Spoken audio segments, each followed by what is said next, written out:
Assalamualaikum warahmatullahi wabarakatuh. Waalaikumsalam warahmatullahi wabarakatuh. Alhamdulillah, hari ini anak-anak sudah hadir dan berkumpul kembali di kelas seperti biasa. Untuk pembelajaran sebelum mulai, silakan berdoa dulu. Siap, berdoa dimulai. Bismillahirrahmanirrahim. Alhamdulillahirabbil alamin. Arrahmanirrahim. Maliki yaumiddin. Iyyaka na'budu wa iyyaka nasta'in. Ihdinas siratal mustaqim. Siratal ladzina an'amta 'alaihim ghairil maghdubi 'alaihim waladdallin. Amin. Rabbi zidni ilman warzuqni fahman. Amin. Assalamualaikum warahmatullahi wabarakatuh. Waalaikumsalam warahmatullahi wabarakatuh. Selamat pagi anak-anak semuanya. Bagaimana kabarnya hari ini? Baik. Semuanya happy? Happy. Adakah yang sedih hari ini? Alhamdulillah.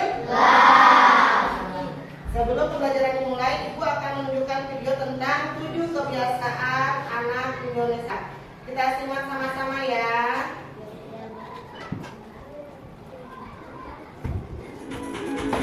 Dari pagi ku siapkan diri, menyusun hari untuk menggapai istri, melangkah maju dengan semangat baru. Semua hasrat tinggi dan cita-cita, serahkan padamu yang kuasa, melangkah maju dengan semangat baru. Kuatkan tanganmu, terus melangkah maju, urai mimpiku dengan semangat baru. Gerakkan badanku, semangat terus maju, urai mimpiku dengan semangat baru. 1, 2, 3, dan 4, tangan ke depan, kaki lipat. 1, 2, 3, dan 4, hidup sehat. 5, 6, 7, dalam belakang, tangan ke depan, kaki ke belakang. 5, 6, 7, dalam belakang, seragam badan. Langkahkan kaki demi masa depan, gerakan tangan hadapi tantangan, melangkah maju dengan semangat baru. Langkahkan kaki demi masa depan, gerakan tangan hadapi tantangan, melangkah maju dengan semangat baru.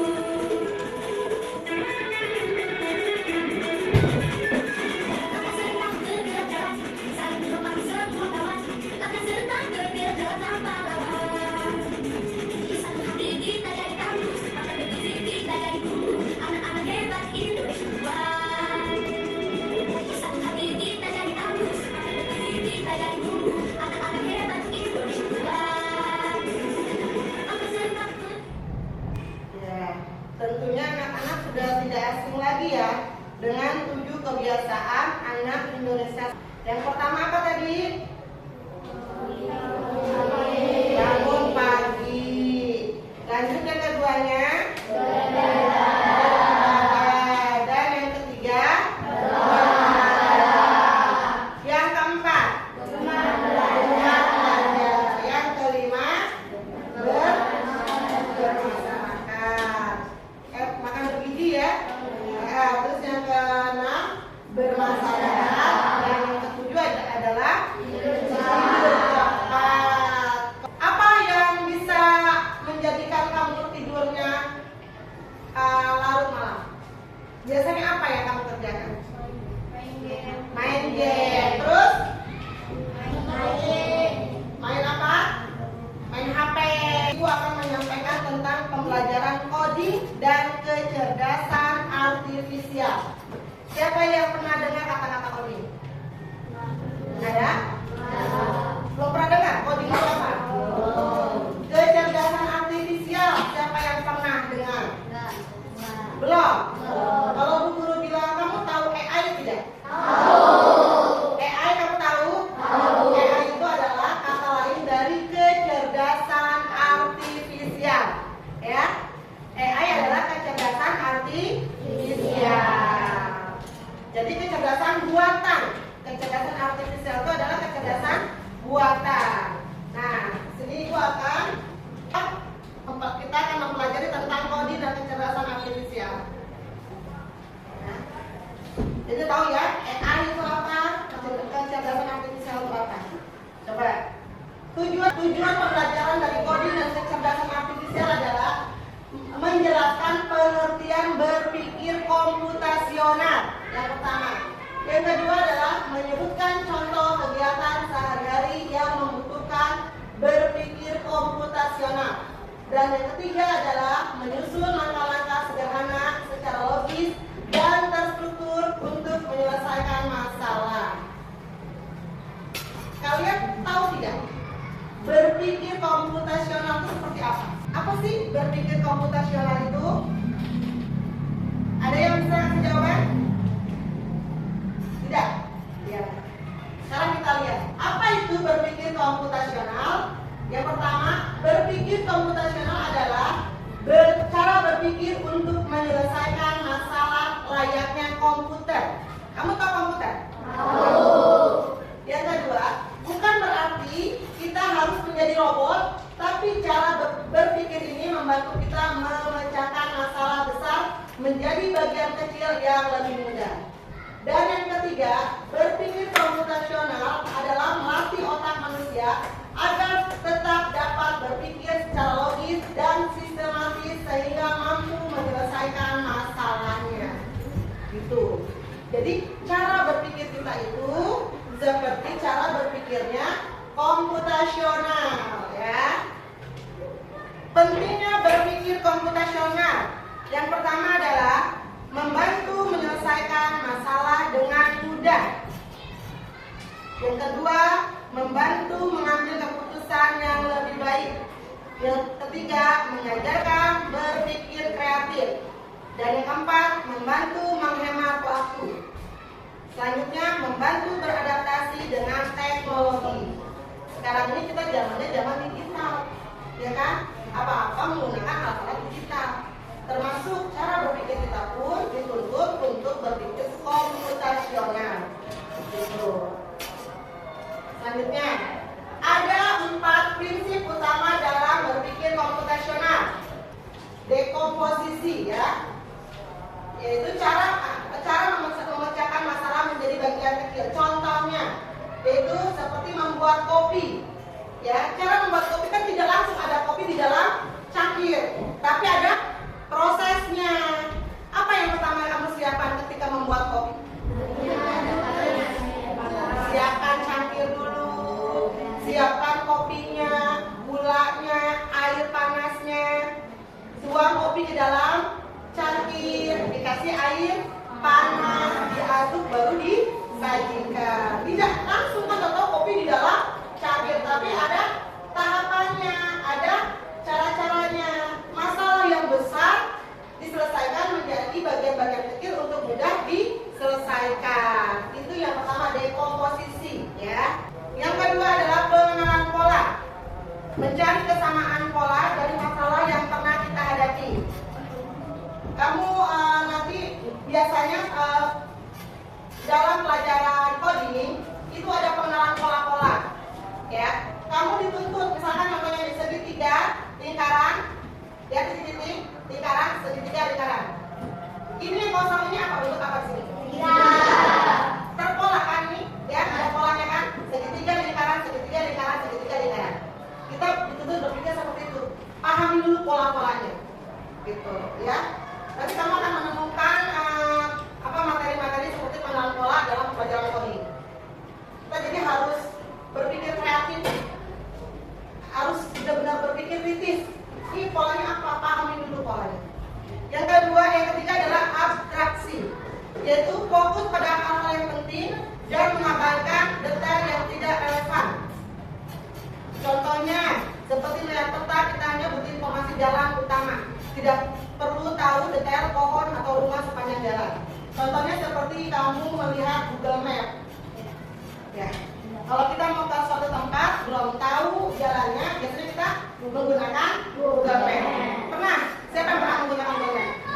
Ya. Kita biasanya fokusnya kemana? Ke jalan utama atau di sekitarnya? Kita lihat, wah ini ada pohon ya di depan rumah siapa? Atau wah di sini ada rumahnya yang berwarna oranye atau berwarna putih. Melihat itu atau melihat jalan utama yang kamu lihat? Nah, kita lihat jalan utama kita biasanya itu ditandai dengan apa? Jalannya berwarna merah, ya. Wah, berarti masih jalan terus. Kita kan fokus, kita mengabaikan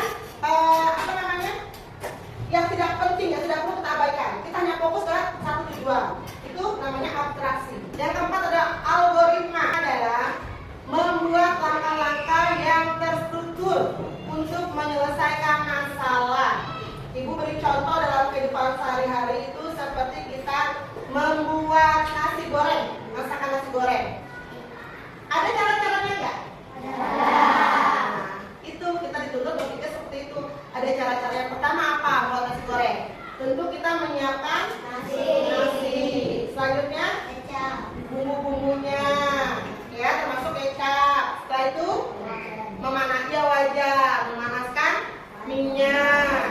Terus melanjutkan menumis bumbu. Setelah itu telur, ya dimasukkan nasinya, dikasih penyedap rasa, ya dimasak sampai benar-benar matang, baru disajikan kembali.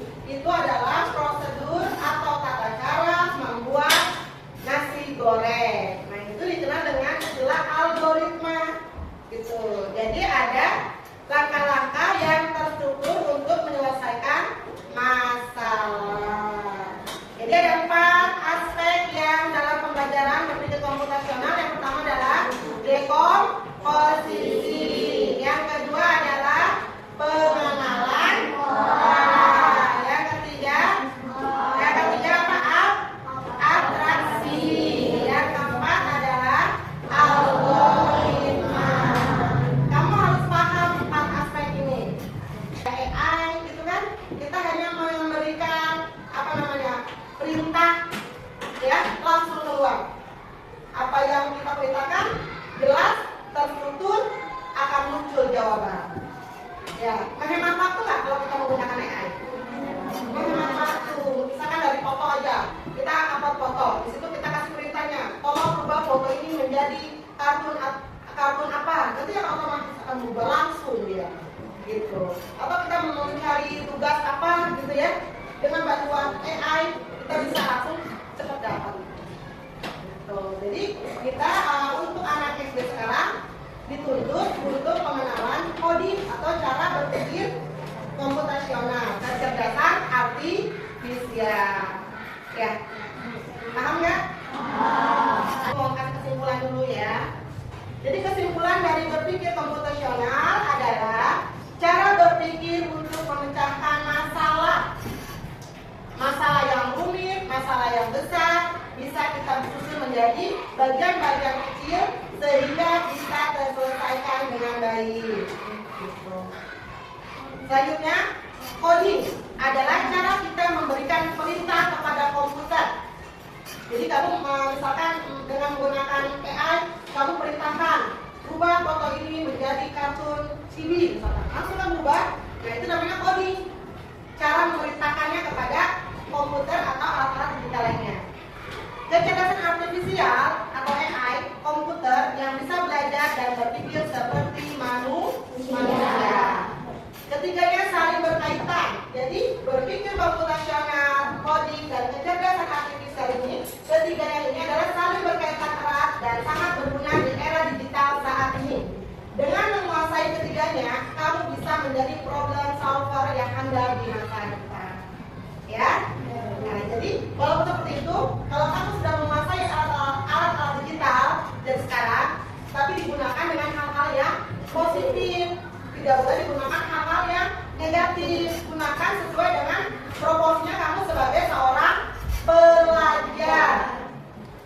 Jangan menggunakan AI dengan hal-hal yang tidak baik, ya. Tetapi walaupun seperti itu, dengan menggunakan kecerdasan artifisial, kita tidak bisa langsung memindahkan, ya. Tetap kita masih harus melihat, merevisi lagi jawaban dari itu. Jangan mentah-mentah, oh udah ini dari jawabannya langsung dianggap benar sama kamu. Karena beda, bagaimanapun kecerdasan artifisial itu berbeda dengan kecerdasan atau cara berpikir manusia yang sebenarnya. Ya, paham ya? Ada yang pertanyaan? Kalau tidak ada pertanyaan, ibu akan membagikan tugas, ya.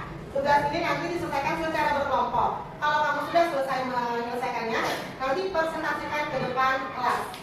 Paham ya? Ibu akan membagikan tugas, ya. Tugas ini nanti diselesaikan secara berkelompok. Kalau kamu sudah selesai menyelesaikannya, nanti presentasikan ke depan kelas. Paham ya? Jadi, berkelompok ya. Kelompok 1, tulis cara membuat tugas.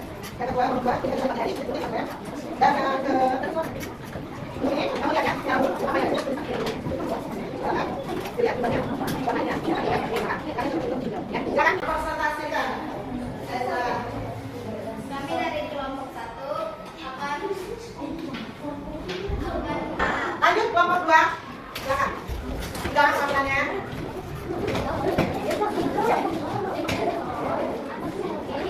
Ya, silakan. Kelompok 3 itu membuat tugasnya apa? Menyusun huruf ya? Menyusun huruf tapi dia berdasarkan gambar. Benar? Berarti ini pengenalan apa ya? Pengenalan pola ya? Ya, contohnya anak-anak sebelumnya sudah memahami. Ada pertanyaan? Ini kita baru pengenalan ya. Pengenalan coding dan kecerdasan artifisial. Jadi coding, berpikir komputasional, dan kecerdasan artifisial adalah 3 hal yang tidak boleh dipisahkan. Semuanya saling berkaitan. Nanti kalau anak-anak sudah memahami itu semua, insya Allah dalam pembelajaran coding selanjutnya anak-anak lebih memahami dan lebih asik lagi. Ya, termasuk dalam membuat desain dari Canva atau menggunakan ChatGPT atau menggunakan Gemini, ya, itu akan dengan mudah anak-anak pelajari nanti.